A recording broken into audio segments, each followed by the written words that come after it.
Hello, good morning mga Dog World. Medyo matagal-tagal din tayong hindi nakapag-upload ng video pero ngayon kakaroon tayo ng pag-update kung ano ng kalagayan ng ating doggy, ng ating Cane Corso na si Turin, also known as Burdagol.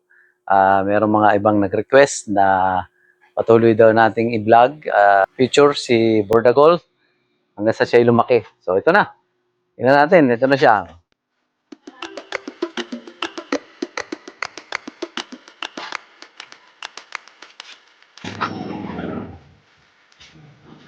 Okay. So, ito na siya mga ka-Dog World at 8 months old. Ito na si Borags. Para sa iba na sundan yung kanyang simula pagka-baby. Yan. So, ito na siya ngayon after 8 months. Ang timbang na niya ngayon is around mga 35 kilos. Napakabigat. Ako, hindi na yata kayang buhat eh. Yan. So, 35 kilos of pure muscle. Yan. Oh.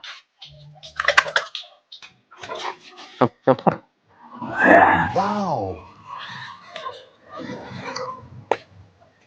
So, ayan po mga ka-Dog World.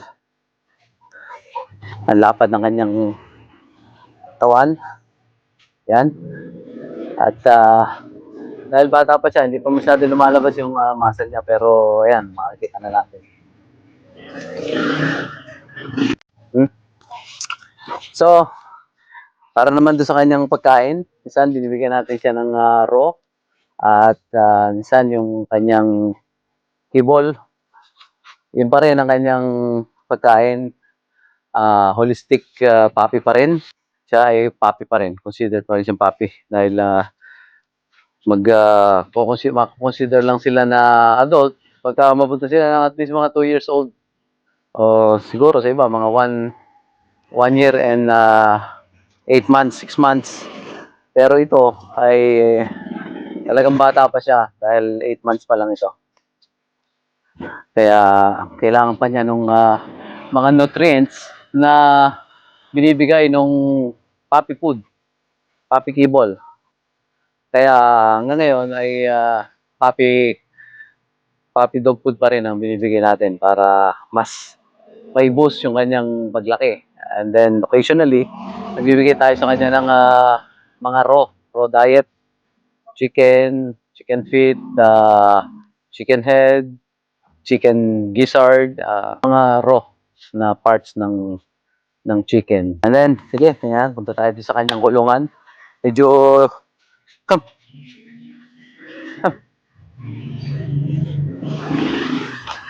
Come. Come. So, yung kulungan niya, medyo malaki-laki naman. Tama-tama lang sa kanyang size. Lagyan natin siya ng electric fan since nung akit-akit. Since nung tuta pa siya, naka-electric fan na siya. Dahil hindi para malamigan lang, kundi para yung mga lamok, hindi siya masyadong lamukin kasi minsan maraming lamok. Sit, sit. Good boy. Down, down, down. Good boy. Yan. So, yan mga ka-Dog World. So, ito ang ating update kay Bordagols. So, tuloy-tuloy lang. At yung mga hindi pa nag-subscribe, mag-subscribe na po kayo at click nyo na rin yung notification button. Likes nyo na rin at saka share nyo na rin para naman marami ang makakita ng ating mga alaga and magkaroon din sila ng idea para sa mga gustong mag-alaga ng mga rare breeds.